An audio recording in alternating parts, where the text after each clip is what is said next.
गुड़िया जी हाँ। ये बेटा, जो स्कूल की हालत कैसी है आपके कमरों की, और कितना भय रहता है आपको पढ़ाई करने में? हमें बहुत भय लगता है और इस कमरों की हालत बहुत ख़राब है। जैसे बारिश के मौसम में ये ऊपर से नीचे गिर जाता है हमारे ऊपर।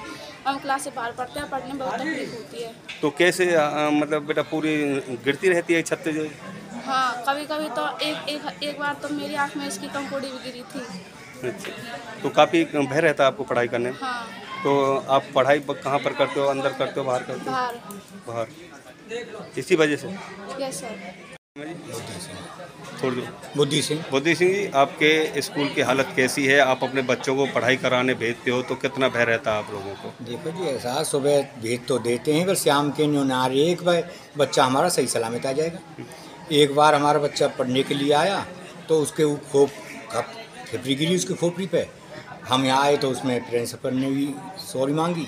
अब प्रिंसिपल भी ये मजबूर है, वह मैं क्या कर सकूँ।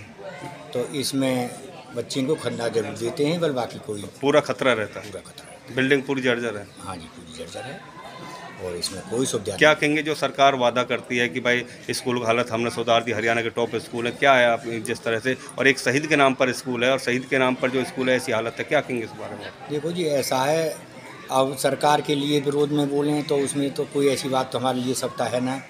बाकी जितनी भी बढ़िया सरकारी है, वह हमारे स्कूल की सुविधा कोई हो नहीं रही। इसके लिए हमने कई बार आगे भी किया है, यहाँ से फंक्शन भी हुए हैं, उसमें भी एक दो हमने मजिस्ट्रेट उनके अफसरन से बोला है और बाकी हमारी सुनाई कोई नहीं। जैसा सिस्टर ने बताया कि छत की हालत बहुत खराब, ऐसी हालत है एक्चुअली, मतलब बहुत दिक्कत होती है पढ़ाई में। छत तो गिरती रहती है, इसलिए हम सर हमको जैसे करके बाहर पढ़ाते हैं और पढ़ने में बहुत दिक्कत होती है। कृपया करके सरकार से जो भी हमसे आप उनसे गुजारिश है कि आप मीडिया के थ्रू कहना चाहते हैं कि हमारे स्कूल को अच्छी सुविधा है। मतलब क्या पूरे कमरे जर्जर हालत में है? मतलब बिल्कुल सारे के सारे कमरे जर्जर हालत में है और बच्चे जो बस मतलब रास्ते में पेड़ों के नीचे पढ़ते हैं। और गर्मियों में भी, जैसे अब तो ठंड में चलो वो है, तो गर्मियों में मतलब लू आदि लगती है तो बहुत बच्चे बीमार भी हो जाते हैं। और सर जो छत तो टपकती रहती है, बारिश में बहुत देर नहीं दिखा है, तो कृपया हमारे जो स्कूल की बिल्डिंग है उसको बनाने का कष्ट करें। धन्यवाद सर। सुमीर सिंह जी। सुमीर जी, आपके बच्चे इस स्कूल में पढ़ते हैं जिसका नाम शहीद के नाम पर रखा गया है, शहीद बीरबल सिंह, तो कैसा स्थिति है स्कूल की? स्कूल की स्थिति तो बहुत ज़्यादा ख़राब हो चुकी है कि छत भी देख चुके हैं आप। जैसे बारिश का मौसम होता है तो उसमें बारिश के मौसम में अपने आप छत नीचे आ जाती है, धीरे धीरे आकर के आती है। बच्चों को फिर बाहर जाना पड़ता है या बच्चों की छुट्टी करनी पड़ती है, घर पे चले जाओ। पेरेंट्स कहते हैं अब इतनी जल्दी क्यों आ गए, कहते हैं छत ख़राब थी। तो हर पेरेंट्स को ये लग रहा है कि हम बच्चों को अपने को सरकारी स्कूल में नहीं भेजेंगे। दिन प्रतिदिन पढ़ाई कम हो रही है, बच्चों को वो नहीं मिल रहा अनुशासन कुछ भी। बच्चे बाहर खेल रहे हैं, बाहर पेड़ों को नीचे बैठ रहे हैं। आपने भी देखा होगा कि बाहर ग्राउंड में बच्चे खेल रहे हैं। बस इस बिल्डिंग के कारण ही सारा काम हो रहा है। बच्चे पेड़ के नीचे वृक्ष के भी देखे अभी थोड़ी देर पहले आपने देखा। तो पूरी जो कमरे हैं पूरी छत की ग्रस्त? पूरी छत की ग्रस्त हैं। मलबा भी आपको दिखा चुके हैं हम, सारा का सारा मलबा पड़ा है यहाँ पे जगह जगह पर। और मैं 2019 में आया था और तब ही मैंने ये कमरे देखे थे, तो मुझे भी डर लग रहा था कि मैं कैसे विद्यालय में आगे पढ़ाने के लिए, क्योंकि मुझे भी यहाँ बाहर बैठी हुई क्लास मिली।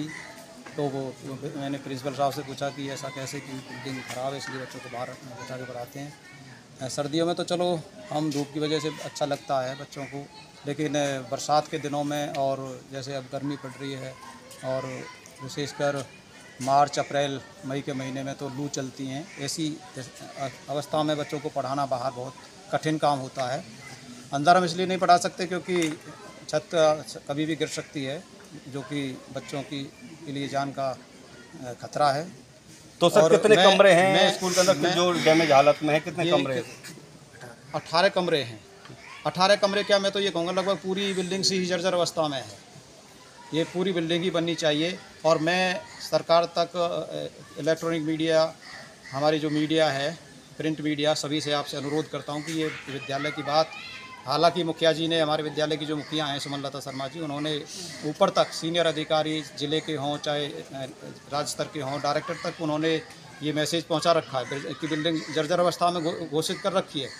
और मैं तो सरकार से भी ये कहूँगा कि जिस देश के विद्यालयों की छत बरसात के पानी से टपकती हों तो वो देश विकसित कैसे हो सकता है। इसलिए मैं चाहता हूँ कि ये आपसे सभी से कि ये बिल्डिंग जल्दी से जल्दी बने ताकि बच्चों का माहौल